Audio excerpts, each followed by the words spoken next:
shintsha bafa zodlalela shintsha bafa zodlalela shintsha bafa zodlalela ndiwe shintsha.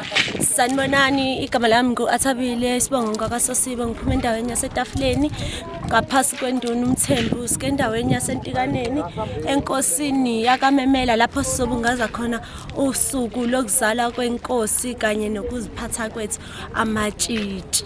Siyazibona intombi naziya zonke la zikhona lapho sesizokwazi ukuthi sonke sesingena ngaphakathi ebukhosini sekuhlangene namanye amakhosi kaNkosi uNdabezithu uMemela.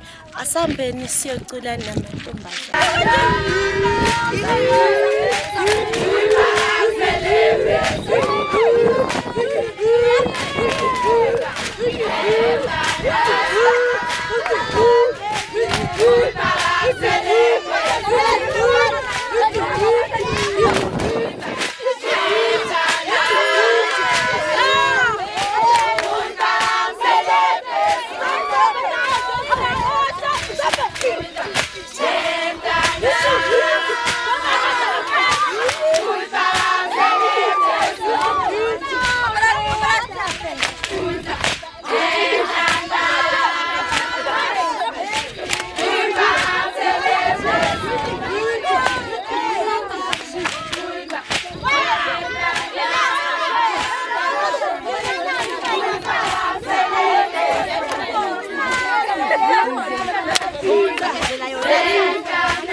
And-ke bangijada sishilo ukuthi sesizohlangatshezwa undaba ezitha sesizogcina ngaphakathi nangoku undaba ezitha nabanye amakhosi nenduna kanye nensizwa lapho sebezosifaka ngaphakathi siyintombi ukuthi masizizwe sikhululekile kandaba ezitha sizobungaza usuku lakhe.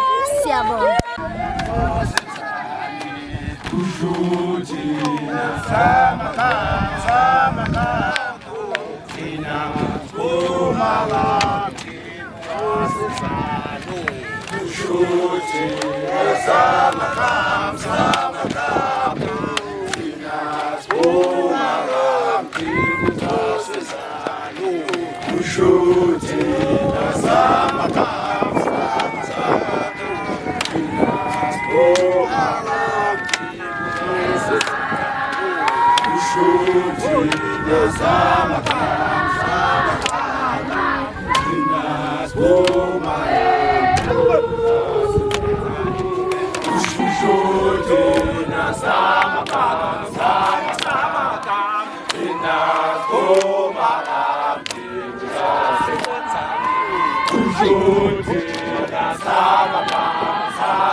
sesogena kandaba ezitha sobona ukuthi kuqhubekelani ngaphakathi asambeni siyobona.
Sacela abantu asifaleni amehlo sigobiseni amakhanda. Emagameni amabili amathathu elikayiseni kaMangcwele sithi siyabonga babongcwele ukuthi nangaleli horo sasigcinile sigabantwana bakho umphefumulo usahlangene nenyama. Sithi babongcwele nangale mzuzu nangaleli horo sithi iba nathi Jesu Kristu wena babongcwele athi uyohlezwa nathi emzimeni Jesu namandla lapho kujatshula khona. Sithi nathi ngalo mzuzu babongcwele sijabulile cela sibophe ngepande linye lamoyingcwele kuba wena babongcwele ohlela konke ngegama lakho Jesu Kristu. Kungabi babongcwele ukwazi kwethu kepha kubuhlelo lakho ngoba wena Jesu Kristu washo wathi ukuba nathi emzimeni. Sithi nangalesi sikhathi iba nathi hlala nathi Jesu Kristu ubona la zonke izivunguvungu ezizothi mazivuka zifuna ukuhlasela kepha wena babongcwele wena la zikafinyeleli kithi ubona la wena Jesu Kristu ulisana nazo Jesu Kristu ngoba bonke babongcwele abasukile emakhaya babezele kulelo suku lalabo namhlanje. Sithi ehlisa umoya wakho Jesu Kristu ehlisa ingilosi zakho moyisongcwele sibona la lihlanganyela kanye nathi kule ndawo yakamemela sibona la lezi sibumba kumndeni wakamemela babongcwele lapho sithe sabizwa khona wena babongcwele wathi mawubiza ubosabela sithe masibiza babongcwele ekhayeni lakamemela sasabela kepha babongcwele bengakona ukwazi kwethu ngoba Jesu Kristu besikavuka izivunguvungu ebesikasifimpa endleleni kepha babongcwele ngoba buhlelile Jesu Kristu lolu suku ubuthe walibeka encwadini yakho Jesu Kristu lithe namhlanje malifezeka. Sithi sicela wena simade sezulu kuba wena oliholayo Jesu Kristu size siyofikelela ekuphetheni sibambe ngelakho igama Jesu Kristu ngoba wena babongcwele wasidala nsuku zonke wahlenga Jesu namandla wena waziyo ngempilo zethu wena waziyo ngengaphakathi lethu singazibona sibahle ngaphandle kepha inhliziyo zethu mazibophila kusoze kwalunga. Sithi mayisengcwele ngalesi sikhathi sicela ubona luqaqa inhliziyo zethu uqaqa zonke nenhliziyo bezibophile zibophele lolu suku uthi ngaphumeleli kuba nalaziphumelela ngelakho igama Jesu Kristu wena babongcwele washotha ukhathala wezeli. Sithi siyazi nangalo mzuzu ukuthi umile nathi wena Jesu Kristu wathi uyohlezi uhamba nathi namasikhambe esikadini sethunzi singabasaba wena mayisongcwele ngoba nathi sithi siyawuza umoya wakho uhlangene nathi sithi hlala nathi ke Jesu Kristu ngegameni lakho Jesu Kristu waseNazaretha amen. Bese ngithi baba wethu osezulwini mangcwele igama lakho bese kumafi tanda kumenza emhlabeni njengoba enziwe ezulwini awusiphe namuhla isinkwa sethu simhla ngemihle esithelele izono zethu amen.